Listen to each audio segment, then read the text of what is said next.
Hi friends, ఈరోజు వీడియోలో సింధు నాగరికత గురించి డిస్కస్ చేద్దాం ఫ్రెండ్స్. సో సింధు నాగరికతకు గల వివిధ పేర్లు. అయితే సింధు నాగరికతని హరప్పా నాగరికత అంటారు, కాంస్యయుగ నాగరికత అని కూడా అంటారు, చారిత్రక సంధియుగ నాగరికత అని కూడా అంటారు. సింధు నాగరికతనే హరప్పా నాగరికత అంటారు, కాంస్యయుగ నాగరికత అంటారు, చారిత్రక సంధియుగ నాగరికత అని కూడా అంటారు. మన దేశ మొట్టమొదటి surveyor general sir John Marshall. Sir John Marshall. ఈ జాన్ మార్షల్ గారే సింధు నాగరికతకు హరప్పా నాగరికత అని పేరు పెట్టారు. సింధు నాగరికతకు హరప్పా నాగరికత అని పేరు పెట్టిన వ్యక్తి ఎవరు అంటే సర్ జాన్ మార్షల్. సింధు నాగరికత కాలం వచ్చేసి క్రీస్తుపూర్వం 2500 నుంచి 1750 వరకు. క్రీస్తుపూర్వం 2500 నుంచి 1750 వరకు. క్రీస్తు శకం 1922లో సింధు మైదానంలో సర్ జాన్ మార్షల్ నాయకత్వంలో మొహంజోదారో, హరప్పా మొదలైన చోట్ల జరిగిన తవ్వకాలలో బయటపడింది. సింధు మైదానంలో సర్ జాన్ మార్షల్ నాయకత్వంలో మొహంజోదారో, హరప్పా మొదలైన చోట్ల జరిగిన తవ్వకాలలో ఈ నాగరికత బయటపడింది. ఎప్పుడు? క్రీస్తు శకం 1922లో. సింధు ప్రజల లిపి బొమ్మల లిపి. సింధు ప్రజలకు తెలియని జంతువు గుర్రం. సింధు ప్రజలకు గుర్రం అనే జంతువు గురించి తెలియదు అండ్ వారికి తెలియని లోహం కూడా ఉంది. ఆ లోహం ఇనుము.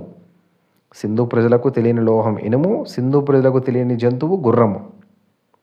ప్రపంచంలోనే మొట్టమొదటిసారిగా పత్తిని పండించిన వారు సింధు ప్రజలు. ప్రపంచంలోనే మొట్టమొదటిసారిగా పత్తిని పండించిన వారు సింధు ప్రజలు. సింధులోయ నాగరికత నిర్మాతలు ద్రావిడులు.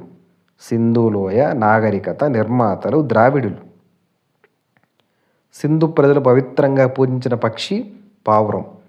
సింధు ప్రజలు పవిత్రంగా పూజించిన పక్షి పావురం. పవిత్రంగా పూజించిన జంతువు వృషభం. వృషభం మీన్స్ ఎద్దు ఫ్రెండ్స్, ఎద్దు. పవిత్రంగా పూజించిన చెట్టు రావి చెట్టు.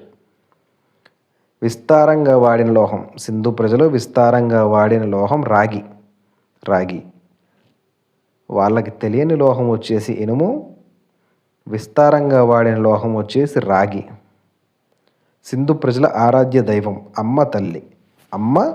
సింధు ప్రజల ఆరాధ్య దైవం అమ్మ తల్లి. వరదల వల్ల 7 సార్లు దెబ్బతిన్న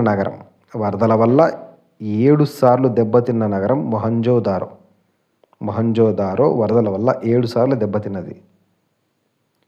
సింధు ప్రజల లిపి కుడి నుండి ఎడమకి, ఎడమ నుండి కుడికి పాము చుట్టవల వ్రాయబడుటచే దీనిని సర్పలేఖన లిపి అని పిలిచారు.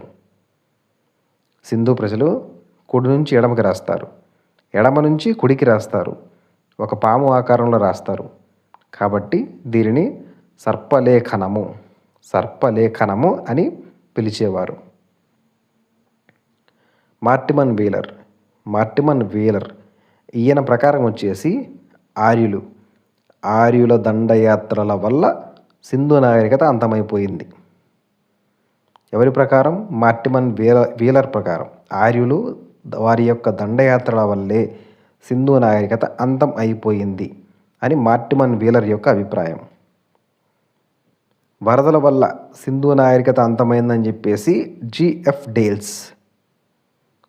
డేల్స్ ఆయన అభిప్రాయం, మరికొందరు అభిప్రాయం కూడా. ఏమని? వరదల వల్లే సింధు నాగరికత అంతమైందని చెప్పేసి జిఎఫ్ డేల్స్ అండ్ ఇంకొంతమంది అభిప్రాయం. అది జిఎఫ్ డేల్స్ అభిప్రాయం ప్లస్ ఇంకొంతమంది అభిప్రాయం అది. నెక్స్ట్, సింధు నాగరికతలో విస్తీర్ణం రీత్యా పెద్ద పట్టణం ఏది అంటే హరప్ప. సింధు నాగరికతలో విస్తీర్ణం రీత్యా పెద్ద పట్టణం హరప్ప.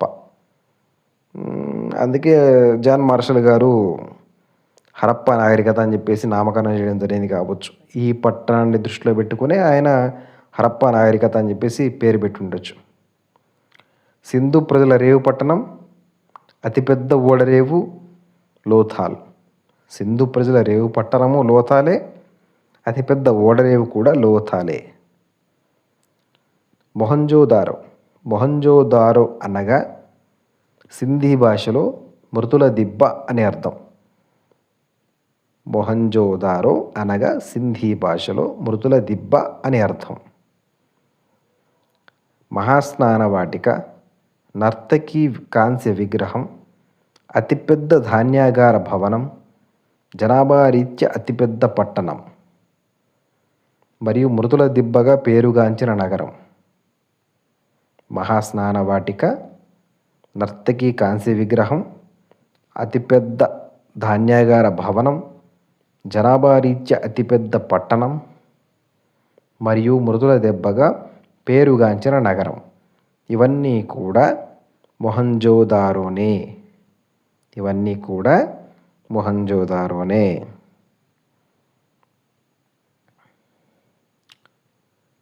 సో గైస్, ఇది వీడియో ఈరోజుకి. Don't forget to like, don't forget to subscribe. Thank you friends. Thanks a lot to everybody.